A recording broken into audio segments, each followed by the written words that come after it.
It took me 7 years to go from working in a fish factory in England to building my own business here in the US. And I wish I could sit in front of you today and tell you that it was all sunshines and rainbows, but that is far from the case. When I moved here, I had no connections, no roadmap, and honestly, no idea what I was doing. Therefore, I had to figure it out all by myself.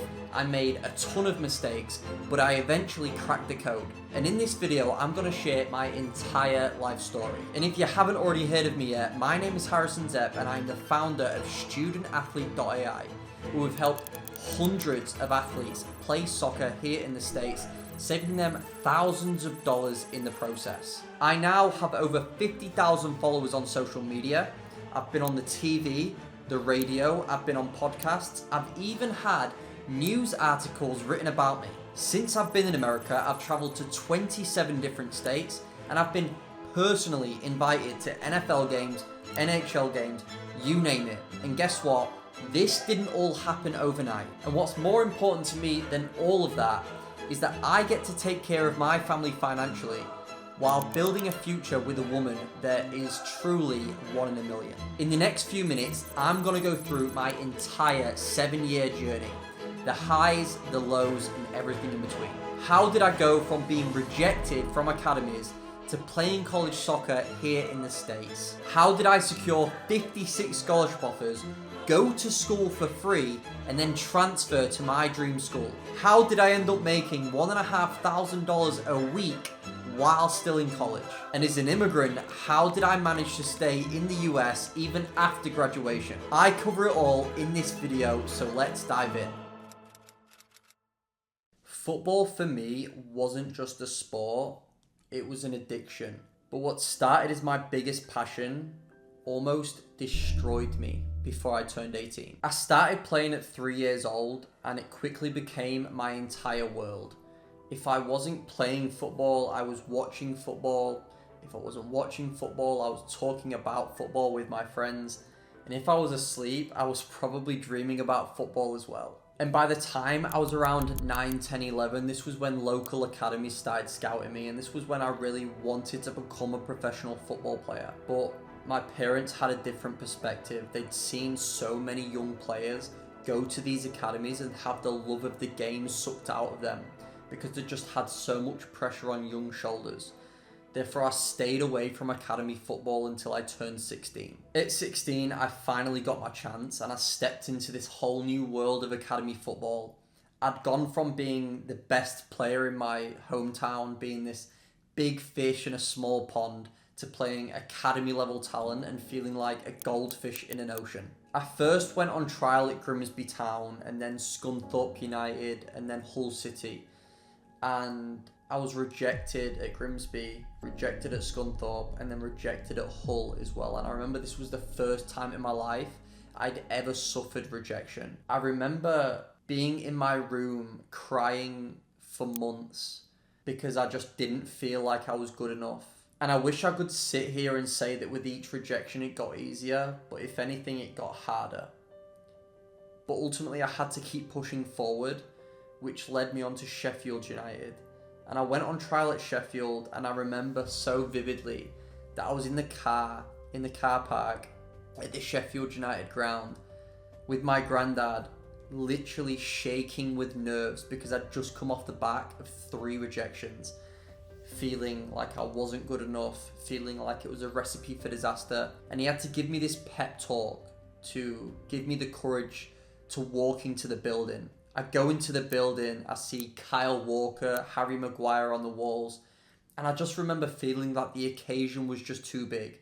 Ultimately, that trial led me to also being rejected, and it was the first time in my life that doubt started to creep in.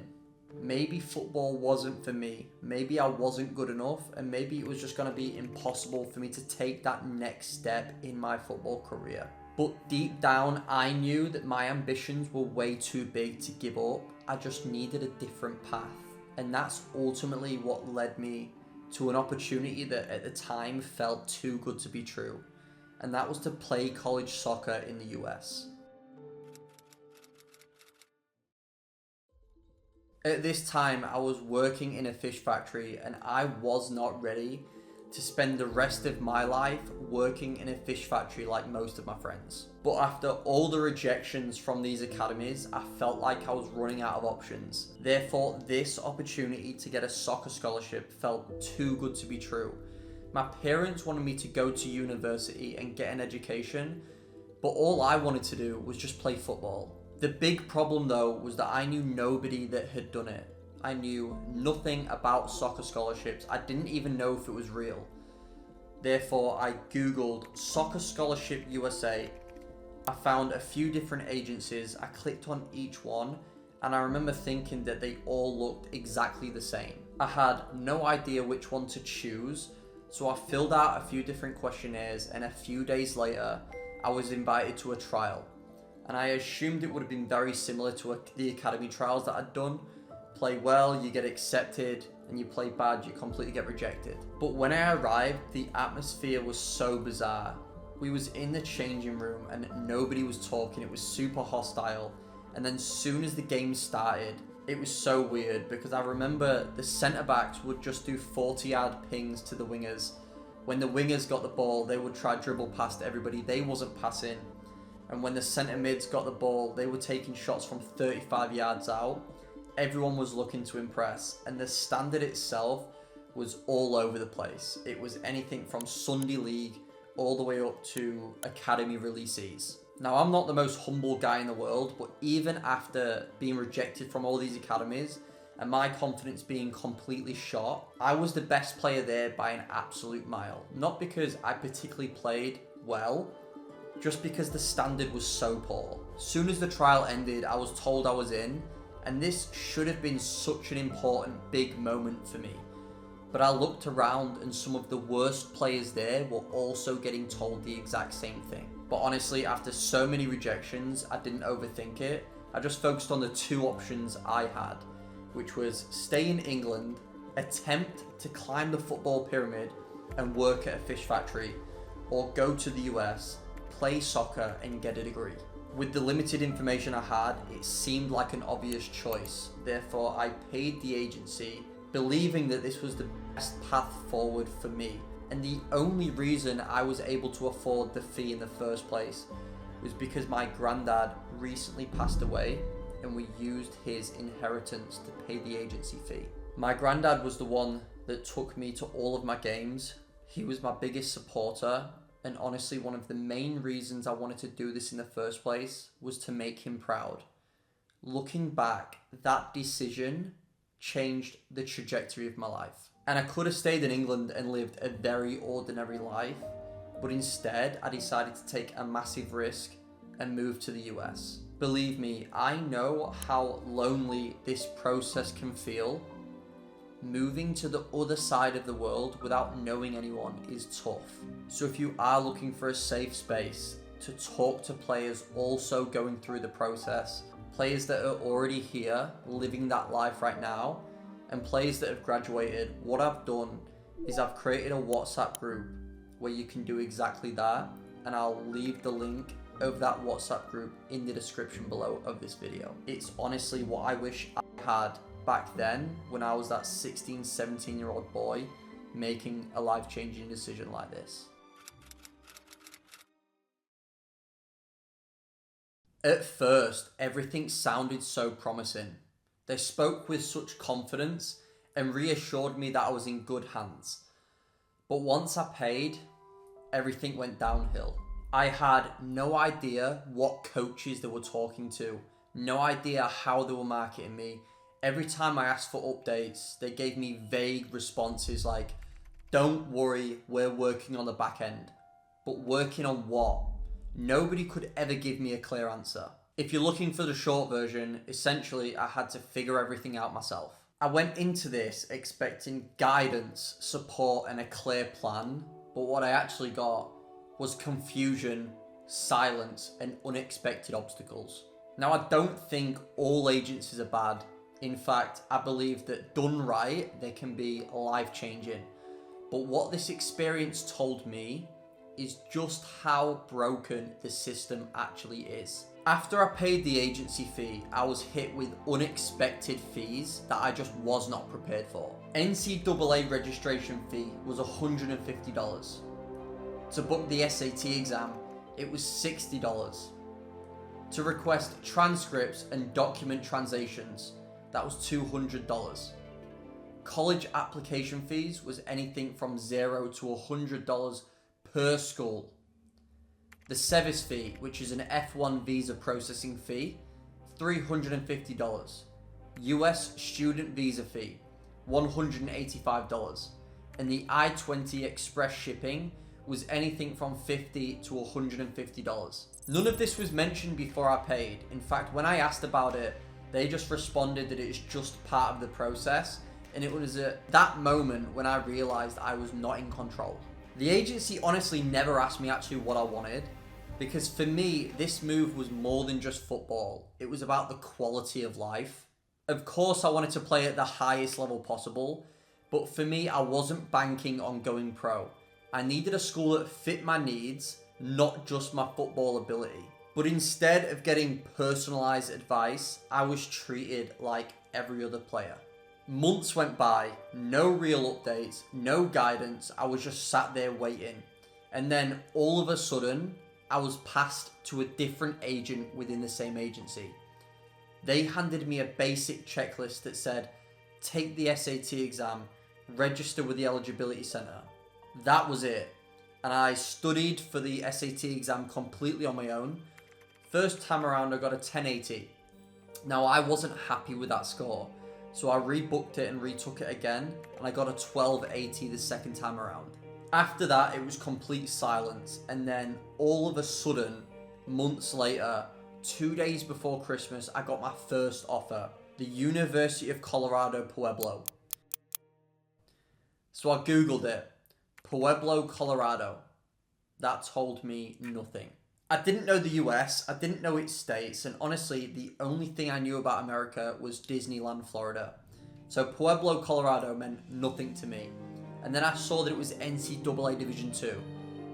To me, I'm looking at that and thinking, okay, it's the second best level in America, but that doesn't tell me anything. And then weeks later, my second offer came in, the University of Findlay, Ohio.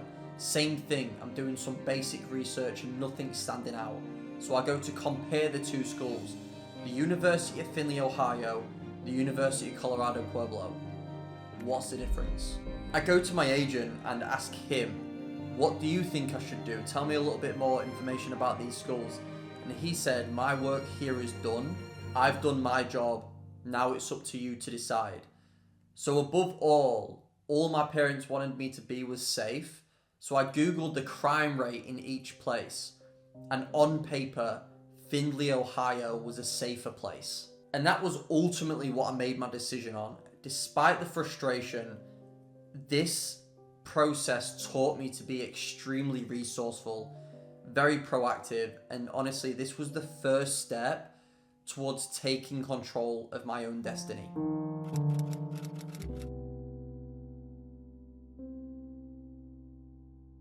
Arriving in the US felt surreal at first. I honestly felt like I was on a holiday for the first 4 weeks. I was in full tourist mode, taking pictures of the most random buildings, office buildings, restaurants, banks, the food I was getting, random balloons, and I was meeting that many people. It was just very, very exciting time to begin with, and I was just honestly just settling in. But by week 4 was when reality really hit, because I imagined I was going to be in this big city with lots of things to do. But the reality was I was in Findlay, Ohio, where there was nothing but cornfields. Therefore, I felt trapped. I remember being in my dorm room for weeks, crying myself to sleep at the age of 18 years old, desperate to go home. I remember being on the Skyscanner app and hovering over that book flight button, and I was just in this head and heart battle. My heart was just aching. I just wanted to see my family. That feeling of being misled never really left. But my head told me that I needed to push through it. And then the injuries started happening. Throughout the whole of pre-season, my body just took an absolute battering. I wasn't used to the schedule that I was on.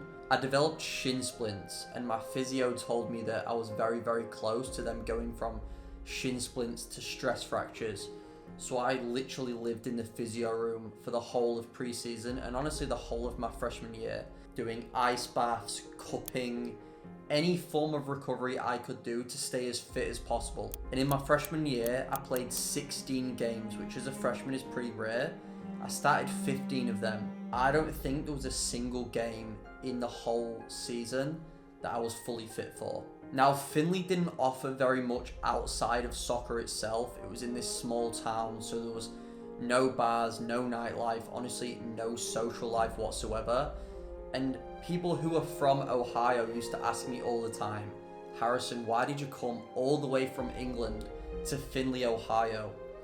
And I was surprised at how many people actually asked me that question, and I never knew how to answer it, other than to say that my agency sent me there. And that was ultimately when I realized that it didn't have to be like that. Now at Findlay, for whatever reason, transferring was very frowned upon. Anybody who went to Findlay stayed for the whole 4 years, so I felt like a bit of a freak for wanting to leave. But the reality was I felt isolated and there was absolutely nothing to do. And on paper, Findlay looked incredible. It was a $58K a year private school with a really strong business program, and the soccer program is ranked 17th in the nation. But for me, I absolutely hated it. The school I eventually ended up transferring to a few years later, a lot of people would view it as a downgrade, but for me, it was perfect. Now, it's important to understand that the goal during the recruiting process isn't just to get recruited. I didn't want to pay $15,000 at a school I didn't want to be at. I wanted to pay $0 to a school I did want to be at. There are over 3,000 schools in the country with a soccer program, and if you was to reach out to every single school, every single coach multiple times, you are likely to get a handful of responses. So if you turn these responses into actual interest and that interest into offers, you can totally do this process by yourself. But the risk with that is that you're going to end up at a school that you don't want to be at, like I was, which is why this process can be so difficult. Now, I didn't even know that scholarship offers were negotiable, but I was on a $15,000 a year scholarship offer. So I was paying $15,000 to the school. And because I was thinking about leaving, my coach gave me an extra $10,000, which meant I was paying $5,000 out of pocket, which saving my family $10,000 was huge. And that covered my housing and food. Now, I was desperate to leave, and I remember reaching out to some coaches and them asking me for my transfer release form. And I had no idea what that was. So when I asked my agency for some help during the transfer process, they were nowhere to be seen. The only time I got to speak to them during my freshman year was actually when they asked me to do a video for their marketing team.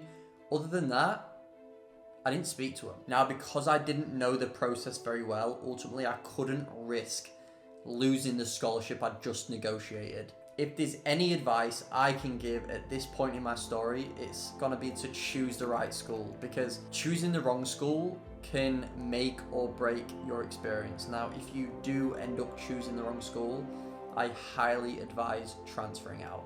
Choosing the wrong school can make all the difference, and your dream school can be someone else's nightmare. It's also important to understand that you can negotiate your scholarship offer. Don't just settle for that first offer that comes in. And if you are at a school that you don't want to be at, transfer. You just have to know the transfer process well. Looking back, I'm so grateful for all the things I went through at Findlay, because I learned a ton of life lessons, and one of the biggest ones was making informed decisions. Informed decisions meaning decisions based on actual information, not emotion, because that's ultimately me going through that agency was an emotional decision. I was in a desperate position where there was no light at the end of the tunnel, and that ultimately led me to being at a school that I hated.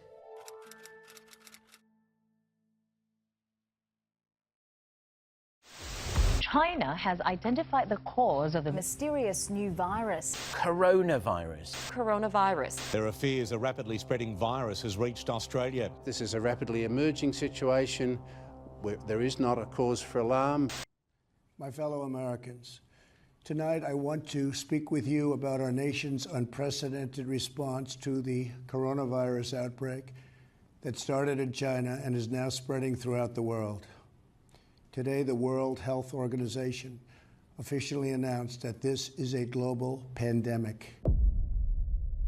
COVID hit, so I flew back to England, and I'd gone from having absolutely no time in my hands with playing soccer and school to having all this time in my hands. Obviously, that feeling of wanting to transfer never really left, so I utilised my time coming up with a strategy that would guarantee me a transfer to a school I actually wanted to be at. What that strategy looked like was messaging every single international player in the whole country about the school that they was going to. And I was cross-referencing their experience, whether it was good or bad, and creating my own list of schools that fit my needs based on their experience. Because at the end of the day, us internationals, we tend to stick together because we know what it's like to move to the other side of the world by yourself without your family. There's kind of that sense of respect and common ground that we wouldn't really do each other wrong. Now, looking back, I wish I had someone like me to guide me through the process. Somebody who I could literally just be like, this is the experience I want, and they say, no problem, here's a list of schools that will provide that experience.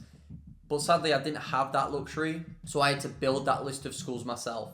And there was 104 schools that I laid out that was going to give me the experience that I wanted, that was total polarized opposite to the experience I had at Finley. It was approaching New Year's Eve, and obviously during COVID, England was on pretty rigorous lockdown. So I remember having a conversation with my parents about whether I was going to stay in England or maybe go back to America for New Year's Eve.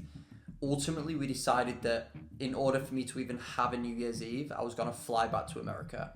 Now, I didn't really want to go back to Ohio. I wanted to experience something else. And I had a friend who was staying in Orlando, Florida. So I flew to spend New Year's Eve with him. And there was also a girl that flew to spend New Year's Eve with him too. That girl is Kaija. And that's where I met Kaija, was completely by coincidence, fate, that we was both meeting the same friend. I didn't know her, she didn't know me. But ultimately we hit it off instantly, and we connected on this level that was kind of just telepathic. I was spontaneous and I wanted to live life to the fullest, and she was somewhat the same.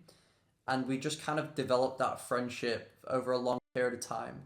She went to Bowling Green State University and I went to the University of Findlay in Ohio, which are right next to each other. So when I did come back to Findlay, we still was very, very close. So we was able to build on that relationship. Now, as soon as I got back to Findlay, I had a conversation with my coach where I told him that I wanted to transfer 100%. And his response surprised me. He said, what if we was to give you a full ride? Now, he knew my weakness. He knew that I come from a middle-class family and money meant a lot to me. So then I had this dilemma on my hands. Do I leave, which I so desperately wanted to do? I wanted to go to this big city and experience this just more of a social life, quality of life. Or do I stay and save my parents thousands of dollars? And ultimately, although that decision was tough, I decided to stay on a full ride scholarship. Now, throughout my junior year at the University of Findlay, I was an absolute nightmare. As a teammate, as a player for the coach, I was never at Findlay. I turned up to training and went to games, but when it came to anything out of them things, I was anywhere but Findlay. I went to Ohio State, Bowling Green, Ohio University, the University of Cincinnati, Ball State, Kent State, University of Michigan, anywhere you can think, I was there, experiencing the life I so desperately wanted. And soon as the final game of my junior year season came to an end, I told my coach straight away, no amount of money, no, there was just no way of me staying, and I told him I was leaving. And at this point, it was mutual. I'd kind of burnt the bridges already because of how I acted in my junior year. So he was happy to see me leave, and that's ultimately the situation I wanted. I didn't want there to be any chance that I was staying. I needed to burn my bridges. Now, I know exactly how this process goes, and you definitely don't need an agency to get offers. If just getting offers is your goal, you should do this yourself. You should email coaches yourself and go through the process yourself. Now, if you do want to end up at a school that you actually want to be at, on a scholarship package that you can afford that saves your parents a lot of money, choosing that right guidance is crucial. There are 3 big things you need in order to end up at a school you want on a big scholarship. Understanding the US college soccer system very, very well. You need sales skills and a very, very clear strategy. Sending thousands of emails to thousands of schools is just not gonna cut it. Therefore, I spent months buried in sales books, testing different techniques on coaches. Some worked, some didn't, but I was willing to try. And honestly, the only thing that was gonna make me stop was if a coach blocked my email or blocked my number. Because a lot of these coaches I was contacting on WhatsApp because I'd spent best part of 6 months during COVID texting these guys about their experience at their school. If I liked what they said, they would send me the WhatsApp number of these coaches. So I could fast track the process a lot of the time. Now, out of the 104 schools I was reaching out to, I got 56 scholarship offers. 56. 17 of them 56 offers were Division 1 schools. Now, it's not like I had amazing stats going into these conversations either, because I was pretty much injured throughout my whole time at Finley. I had shin splints, I rolled my ankle what felt like every other week. I even broke my ribs. Luckily, I had a 3.8 GPA, which saved me around $15,000 to $25,000 across each school that gave me an offer. Now, I was only looking for a full ride. So out of them 56 offers, 6 of them were full rides. What a full ride means is that you pay nothing to go to school.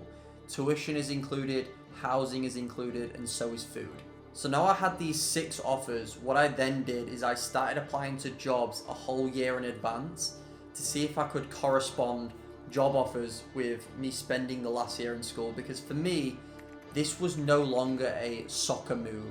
It was a business move. My goal was to stay in America after graduation. I ended up receiving 2 job offers. One was in Savannah, Georgia. The other was in Raleigh, North Carolina. And I also got 2 offers from schools in both of them locations. Savannah College Art and Design and Shaw University. Now, when I was deciding out of these 2 schools, I knew that they ticked all these boxes.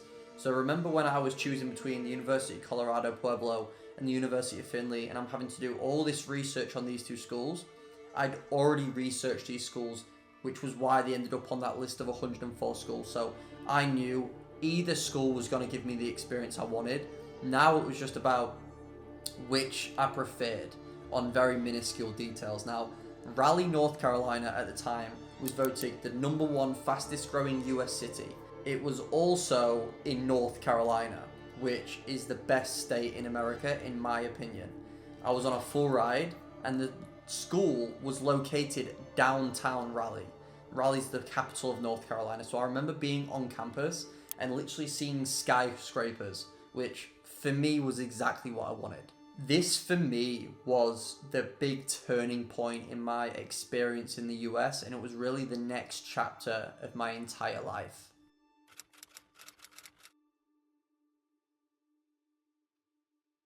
Every day I had one goal in mind, which was how the hell am I going to stay in America after graduation?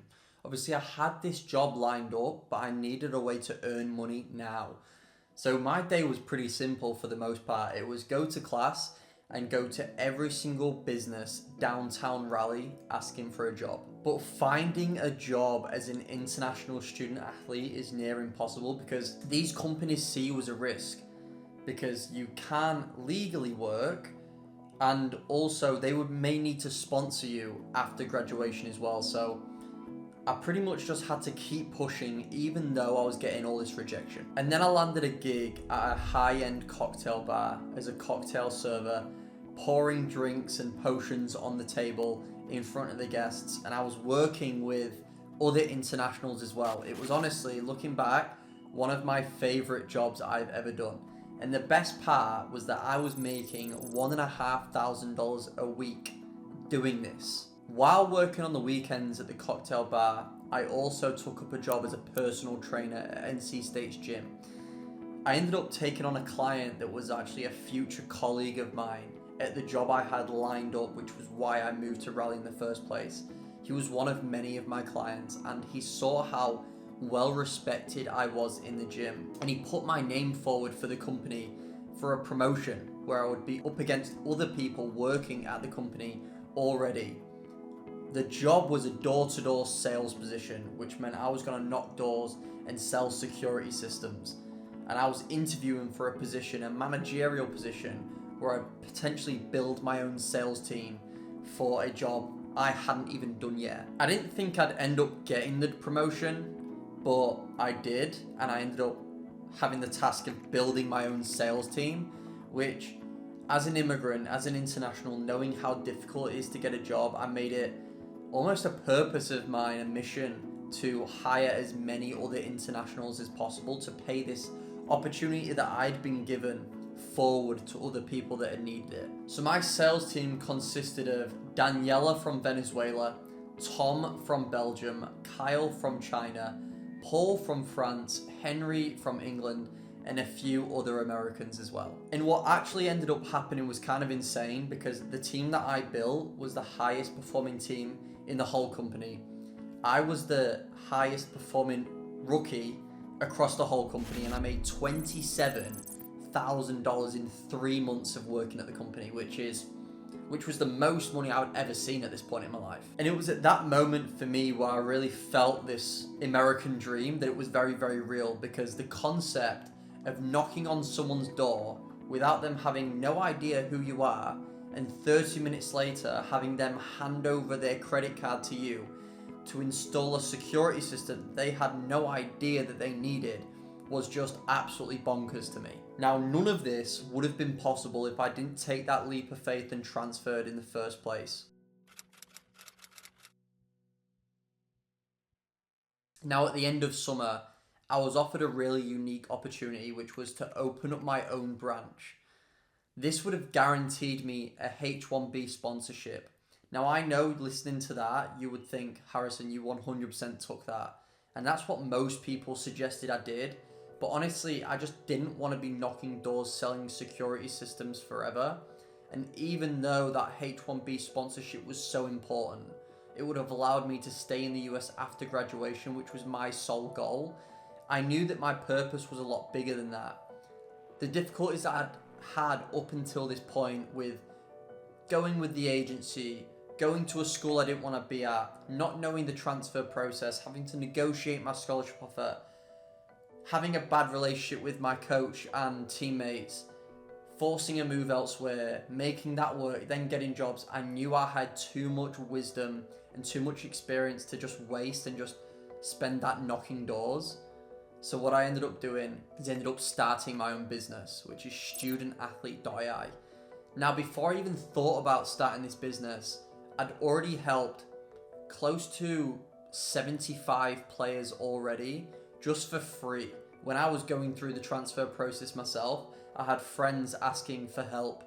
Then I would help them, I would get them insane results, and then their friends would ask for help. And lo and behold, during that recruiting process that I went through, before I'd even committed, I'd helped 40 to 50 people already. He told me that he had himself been through the process of getting a scholarship for football in the States, and that he knew pretty much how it all worked.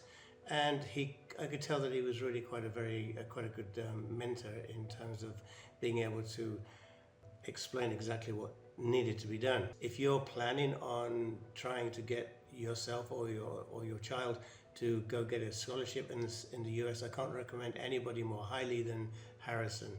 Within literally weeks of signing with Harrison, I'm going to Davidson Elkins, and I couldn't be happier. It's in budget.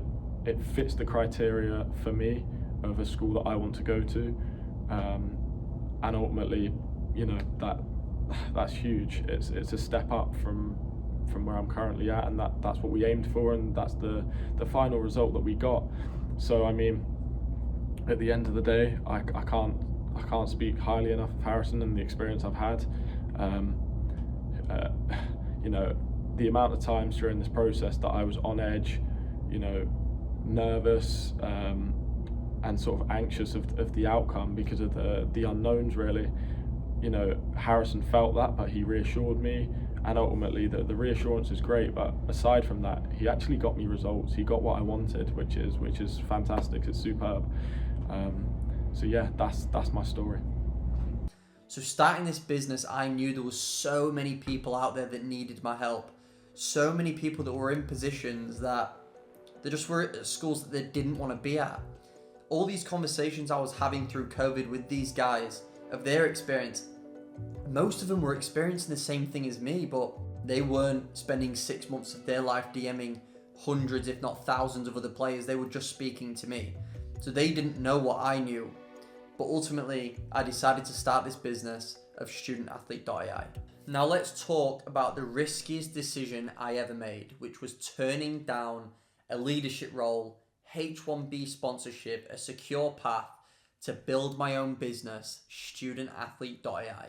I had spent years figuring out the US college soccer system, making a ton of mistakes, but ultimately I did end up figuring it out. I felt like there was no other option other than to go all in, helping student athletes land scholarships at schools that they didn't even think was possible. I packed my things, I moved to Florida, and I committed full time to starting this business. And this was the first time that I actually had the quality of life that I'd strived for all these years. I was living in a luxury apartment, I had a swimming pool, palm trees, the sun, and I was even part of a boat club. So what that meant was when my family came and visited me, or when friends came and visited me, I could take them on the jet skis, the boat, whenever I wanted. And that for me was so important, to provide them the quality of life that I'd also fought so hard for. At first I avoided content creation, sitting in front of a camera and just talking, because I thought it was just for cringe TikTok dances and thirst traps. But I quickly realized the power of putting yourself out there, ignoring the critics and just focusing on the impact that you're trying to have. My first video took 2 hours to record a 2-minute video, which was just constant mistakes. I was overthinking it, but the moment I hit publish, everything changed. Honestly, my first 100 videos, to be honest, were absolutely cringe, but I keep them up because it's such an important part of the journey, because I watch these videos back and I remember and I feel exactly what I was thinking and feeling at the time as well. At the time of making this, I have 50,000 followers across all platforms on social media. I've had brand deals with NFL teams, NHL teams, full-blown supermarkets. Like, it has been absolutely mental what this content creation journey has brought to my life. And I've only been doing it 6 months, and I've traveled to 27 different states. I travel all the time, just meeting college soccer coaches, shaking the hand, talking about their program and who they want to bring into their program as well. The dream that I once thought was impossible, I am literally living it right now. Trust the right people, make decisions with as much information as possible, and just take the leap of faith. If you want to come to America on a scholarship, you can 100% do the process yourself. This is why I put out all this free information, so you can save thousands of dollars on agencies.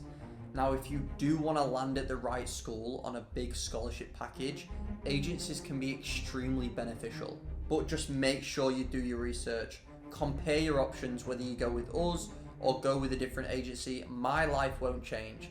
I'll still be handsome, I'll still be rich, and my life will still be very, very incredible.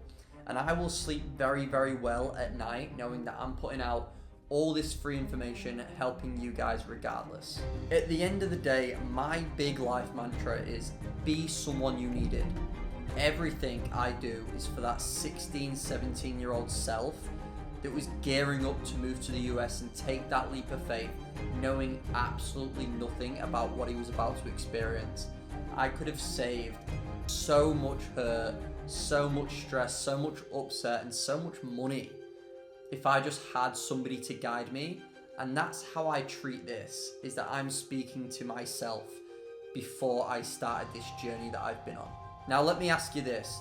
What if you knew exactly how to get offers from coaches from schools that you actually want to be at in a matter of days? What if you had a blueprint to land at a school on a big scholarship package while enjoying your experience at that school? Well, that's exactly what I'm going to break down here on my channel.